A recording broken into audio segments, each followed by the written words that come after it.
Obrigado, presidente.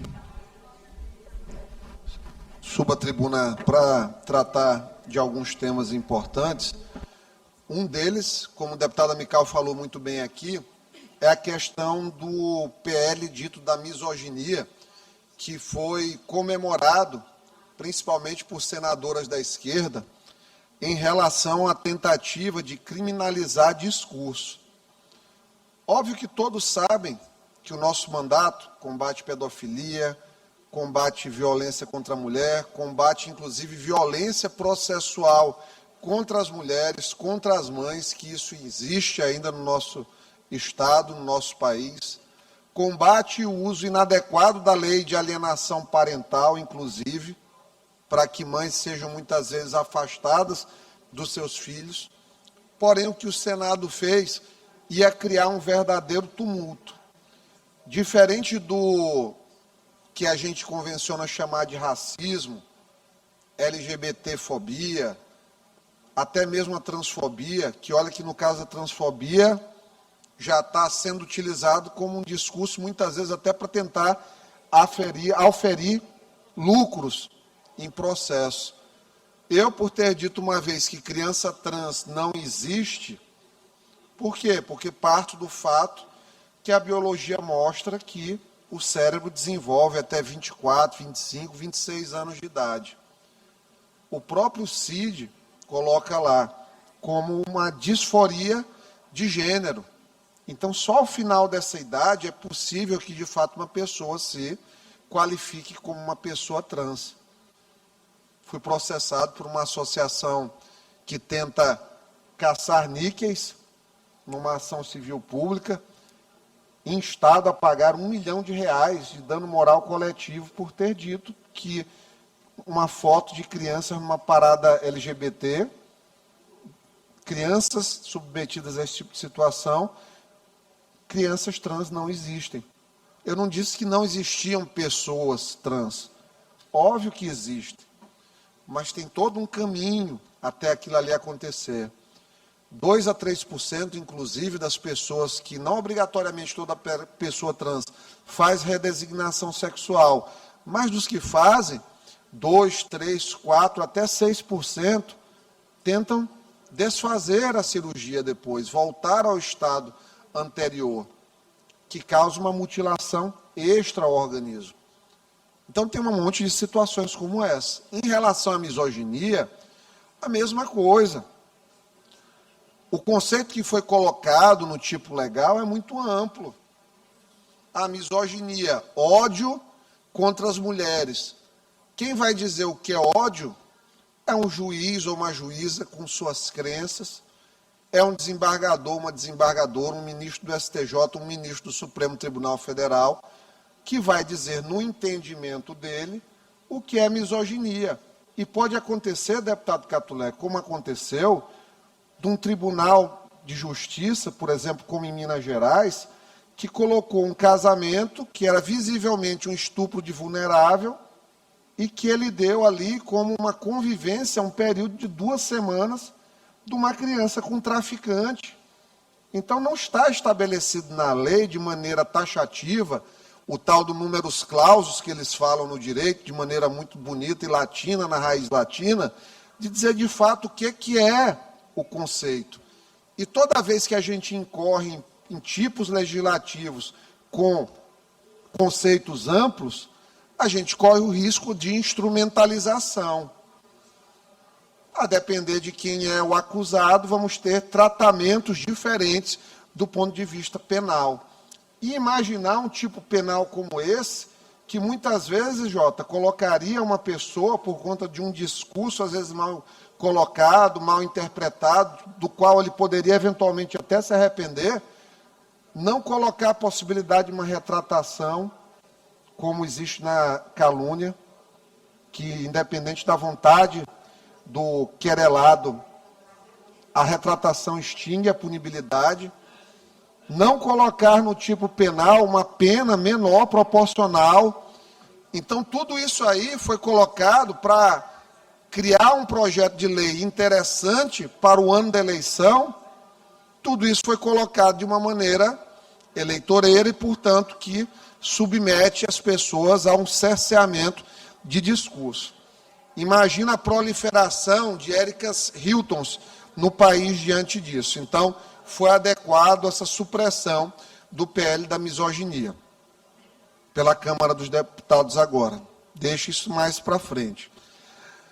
Em relação aqui, muito foi falado pelos colegas da própria base do governo, em relação a essa campanha do Braide. O que me preocupou ontem foi, na verdade, ver o tipo de campanha que o Eduardo Braide se prepara para fazer, lamentavelmente. Ele foi perguntado sobre a situação dele, em relação ao passado político dele, que tenta apagar de toda forma.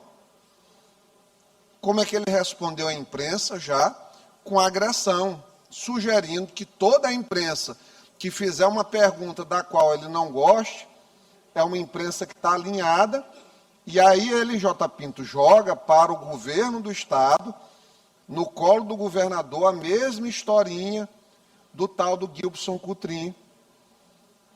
Ele, como advogado que se esquece de que está de maneira ilegal o processo com o ministro Flávio Dino, um processo que ele poderia, primeiro, se eximir de puxar para ele pela falta de amparo legal e jurisprudencial. Segundo, se dá por suspeito pelo fato de ser inimigo político do governador do Estado. Ele não fez. Então, ele comete vários crimes de responsabilidade ao mesmo tempo. Então, o Braide, de certa forma, ele já se alinhou ao ideário dos, agora, socialistas do Maranhão, porque o pobre do PCdoB ficou abandonado aqui no Estado agora, um partido sem deputados estaduais aqui no Estado. Grande partido que já foi aqui no Estado do Maranhão, hoje não tem nenhum deputado. Como dizia Machado de Assis, coisas do tempo. Dá-se-lhe um pouco de lodo, ele o restitui em diamantes, quando menos em cascalho. Ficou só o cascalho do PCdoB depois desse último ciclo no Maranhão. Então, RIP PCdoB. Então, o Braide está seguindo por essa linha. Ele não quer os socialistas ao lado dele, os dinistas, tanto que forçaram aí o retorno retumbante da candidatura do Felipe Camarão. Como o Braide não quer proximidade com os antigos comunistas, agora dino-socialistas, ressuscitaram a candidatura do Camarão. E aí isso leva à preocupação com uma CPI que foi requerida de maneira muito legítima. Eventualmente aqui eu penso, Braulio, que quando se coloca um deputado, coloca um pedido de qualquer requerimento, ele não coloca, não escreve assim, gabinete do deputado Florencio Neto. Ele não escreve casa do deputado Catulé Júnior. Se usa sob o rigor formal para apresentação no requerimento, até porque é entregue aqui a comunicação à mesa, e a mesa fica no plenário Najib Aikel como plenário Najib Aikel. E, mais uma vez, coitado do deputado Antônio Pereira, sempre tão pacífico e democrático, foi aqui citado várias vezes, de maneira um pouco raivosa, acredito que tenha sido de maneira desnecessária. O deputado Antônio Pereira foi um dos signatários colocados ali em ordem alfabética. E, por própria força do regimento, não é obrigado a participar de CPI, apesar mesmo que fosse considerado como proponente. As indicações são indicações dos blocos. Não custo a me esquecer que o deputado Duarte Júnior, quando deputado estadual aqui nessa casa, apesar de ter colocado a CPI dos combustíveis, na época do governo anterior, do governo do Flávio Dino, ele quase não entra na CPI. Por quê? Porque nenhum bloco queria que ele participasse. Então, o regimento é soberano nesse sentido. Ele teve que espernear lá no Palácio. Eu acredito que as pessoas que participaram desse processo devam se lembrar a época que ele foi lá chorar realmente para participar da CPI dos combustíveis, onde ele teria